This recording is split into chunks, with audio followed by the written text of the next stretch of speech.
Nagbabalik po tayo sa huling yugto ng ating online viewership ng dalawang noontime show dito sa bansaang It's Showtime at Eat Bulaga. Pero bago natin umpisahan yan ay humihiling ako sa inyo na pakisubscribe ang aking YouTube channel. Pakiclick ang bell notification icon para lagi kayong ma-notify sa mga bagong video na ilalabas ko. Salamat!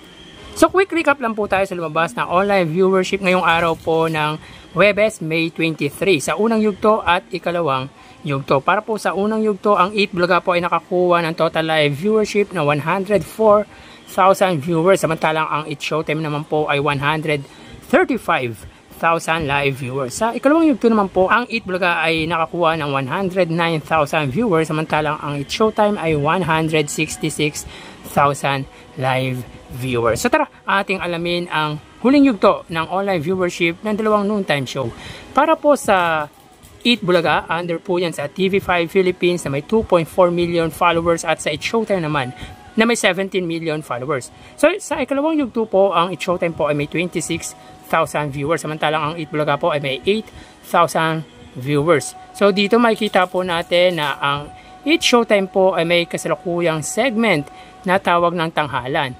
Ang Eat Bulaga naman po, sila po ay may kasalukuyang segment na pera fee. So dito makikita po natin, ang It's Showtime po ay may 8.6 thousand viewers, samantalang ang Eat Bulaga po ay may 5.1 thousand viewers. Dito sa huling yugto ay nabawasan po ang Eat Bulaga ng 3,000 viewers, samantalang ang It's Showtime naman po ay nabawasan ng 18,000 live viewers. So dito angat pa rin po pagdating sa online viewership sa Facebook Live, ang It's Showtime sa katapat na noontime show na Eat Bulaga ng 3,000 live viewers. Magkaganon man, makikita po natin na malaki po ang nabawas na viewers ng It's Showtime pagdating sa huling yugto. So mapunta naman po tayo sa TV Network YouTube channel at unahin po natin ang GMA Network YouTube channel para po sa It's Showtime na may kasalukuyang subscribers na 35.2 million subscribers. Samantalang ang Eat Bulaga naman po under TV5 Philippines na may kasalukuyang subscribers na 1.79 million subscribers. So as of 2:17 PM mga kaparokya, sa ikalawang yugto, ang GMA po ay may 25,000 viewers, samantalang ang TV5 naman po ay may 38,000 live viewers. So as of 2:17, ang GMA po ay may 27,000. Ang TV5 naman po ay may 27,000 viewers din. So ulitin po natin, as of 2:18 PM, ang GMA ay may 27,000 at ang TV5 po ay may 27,000. So dito po sa huling yugto ay tayo lang po ang viewers ng GMA at TV5.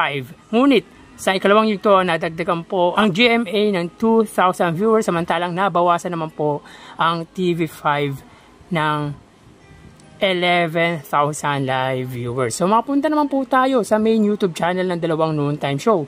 Para po sa It's Showtime, under po yan sa ABS-CBN It's Showtime na may kasalukuyang subscribers na 2.21 million or 2.22 million subscribers. Samantalang ang Eat Bulaga naman po na may 1 million subscribers.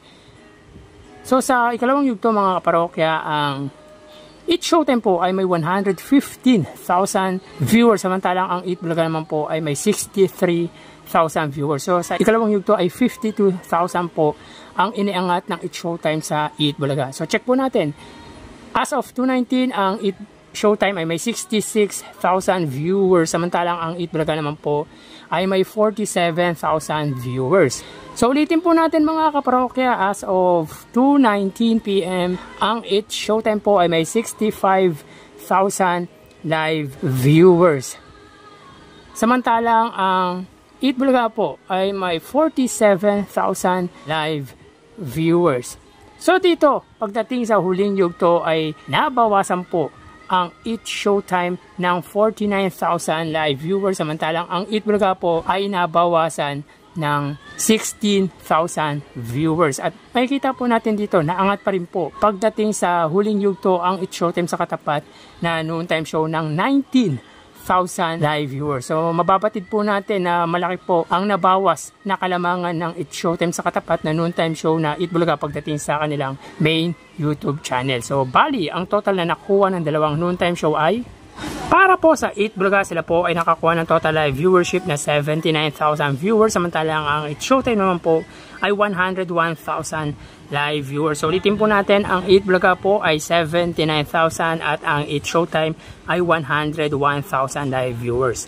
So dito po ay angat pa rin po ang It's Showtime ng 22,000 live viewers. So ulitin po natin, sa unang yugto ay 31,000 po ang inayangat ng It's Showtime. Sa pangalawa po ay 52,000 viewers at sa panghuli po ay 21,000 or 22,000 live viewers. So bali, ang link ng unang yugto at ikalawang yugto ay makikita po natin sa description ng video na ito. So dyan po nagtatapos ang ating online viewership ng dalawang noontime show dito sa bansa at magpapaalam na po ako. Thank you and God bless.